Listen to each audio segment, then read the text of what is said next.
Today we're getting into a really powerful work, Viktor Frankl's Man's Search for Meaning. And it's not just a book, right? It's more like a philosophy, hammered out in the absolute worst of circumstances, his time in a Nazi concentration camp. Exactly. Our mission today is to see how his insights, frankly, offer a kind of shortcut to understanding resilience, finding purpose, especially when things get tough. And the source of this wisdom is just staggering.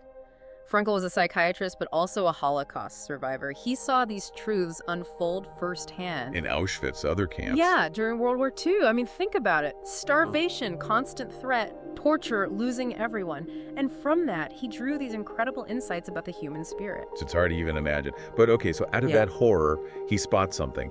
Well, it seems almost counterintuitive about who survived. Right. He famously said, "Everything can be taken from a man but one thing. The last of the human freedoms, to choose one's attitude in any given set of circumstances." Now, choosing an attitude in that kind of hell, it sounds almost impossible, maybe even dismissive of the suffering. How did he square that? Well, that's the crux of it, isn't it? He wasn't saying it was easy, not at all. But he saw clearly that physical strength alone wasn't the deciding factor for survival. What really hit him was that the people who held on to some kind of inner freedom, who found a reason to keep going, they were often more resilient. A reason, a why. Yeah, exactly. Think about times, maybe in your own life, you've pushed through something incredibly hard. Wasn't there usually something deeper driving you, even when your options felt really limited? That makes sense. Frankl saw this giving people actual strength, right? Not just comfort, but the grit to endure. Absolutely.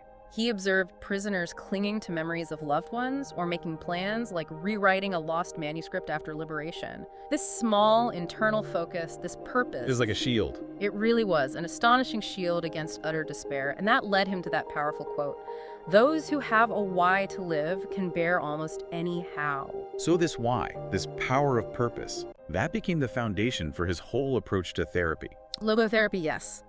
And it's quite different from other approaches. It suggests our main drive isn't just seeking pleasure or power, but really it's this fundamental search for meaning. Interesting. And it flips the usual question. Instead of asking, what do I want from life? Frankl says we should ask, what does life expect from me? Wow. Yeah. Just take a second and think about what that shift means for you personally. It's a big reorientation. Okay, so how do we find this meaning then? Did he give any pathways? He did. He observed three main ways people tend to discover meaning. First, through work. Doing something significant, creating something. Makes sense, like a project or a craft. Exactly.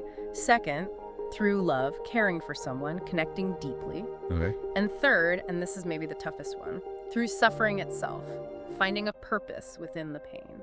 Finding purpose in pain. How does that work without just, putting a positive spin on awful things? That's a really important distinction. It is not about toxic positivity. It's not pretending things are okay. Right. Frankl's point is about the choice you make in the suffering, the search for meaning even when things are terrible. That's where growth can happen. So even when everything external is gone. That last freedom, your attitude, your response, that remains. It's about finding maybe a flicker of light even in the deepest darkness. So wrapping this up, the core message from Frankl, from his life and work, seems to be, even when life feels totally out of control, how we respond inside, that search for meaning, that's still ours. Absolutely. It's still in your hands. And he suggests it's meaning, not necessarily happiness or success, that really fuels us, that makes life feel worthwhile. And his work really throws down a challenge, doesn't it? It asks you to look inward. Yeah. What is your why right now? What makes your own struggles bearable? And